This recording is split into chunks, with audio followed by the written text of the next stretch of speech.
Hey, what's going on, everybody? This is Travis bringing you another episode of Dad Bob Beer Review. Before we get started, I want to give a huge shout out to Jeremy Sugar Shaw, an operator for Ep.6 Fire Station 26.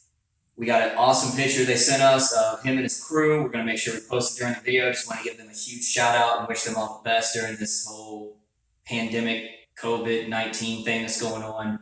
Make sure that they're keeping themselves safe. With that being said, let's hop into this awesome, excellent beer review.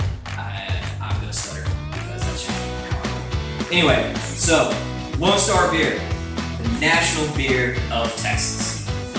Proudly stating it right here on their bottle in gold lettering, mind you. And what's on the cap? Big shiny star. So, Lone Star. Tons of history here. Lone Star Brewery, built in 1884 by a name you might have heard before, Adolphus Busch of the Anheuser-Busch Company. Him and a group of San Antonio businessmen decided to get together, make up a brewery, and now here we are.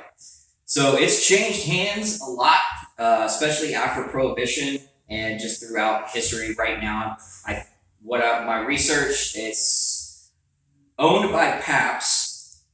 Yes, that Pabst. And produced by Miller Coors.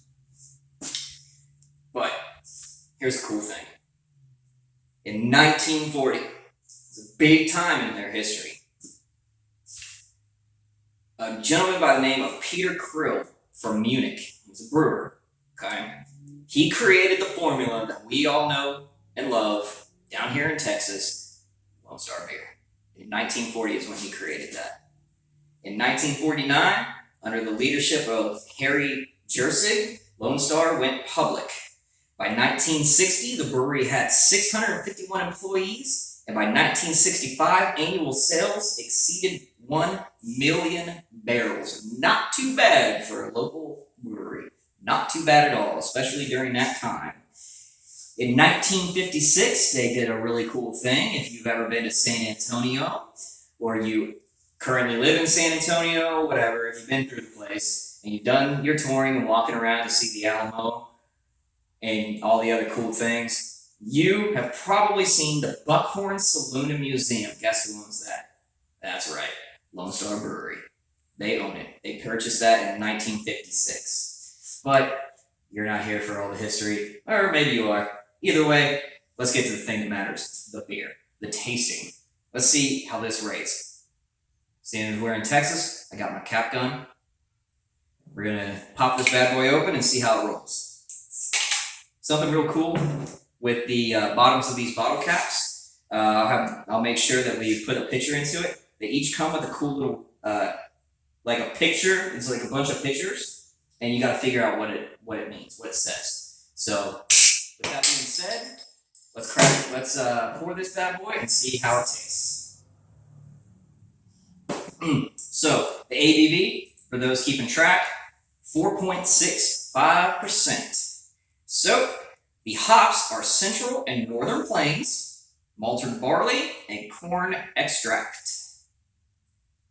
And as you can see, it's got a good golden color here. Nice, bubbly, good head on it. Definitely very earthy smell. Very earthy smell. Not a bad balance, not a bad body. Especially for a light beer. You know me, not a big light beer guy, but if I'm gonna drink one, when I'm down at the American Legion or the VFW, chances are I'm probably gonna have a Lone Star. It's because it's the national beer of Texas. When you're living in Texas, do what the Texans do, right? You know? So let's give it a taste. Now it's been sitting here for a couple seconds to see how this tastes.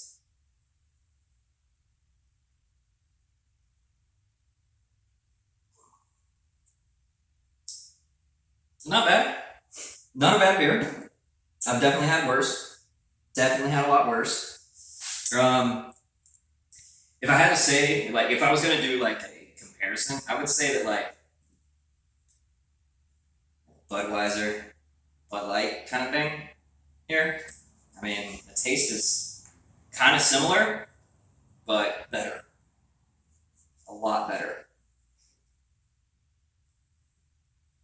definitely one of those. The more you drink, the better it tastes. Nothing wrong with that. Especially when you're day drinking with your buddies out by the grill barbecuing. If you're balling on a budget, you have some Lone Star. You know, not a bad beer at all. On our rating scale, I'm going to give it a 3.5. A 3.5. And it's not only because of the taste, but because of the heritage and the history. There's tons to be here. I only glanced over partial of the history, a very minuscule part.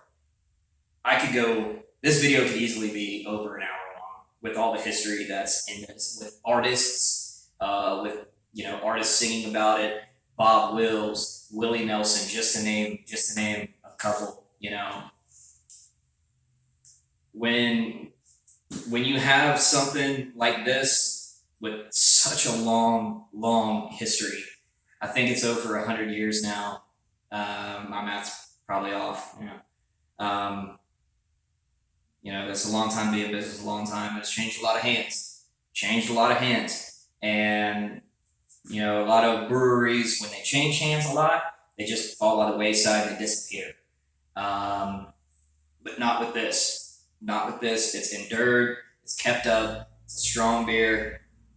You know, strong brand, strong loyalty down here in Texas for this beer. And I understand why. It's not bad. It's not the best. But I drink it any day. As always, Travis, that Beer Review.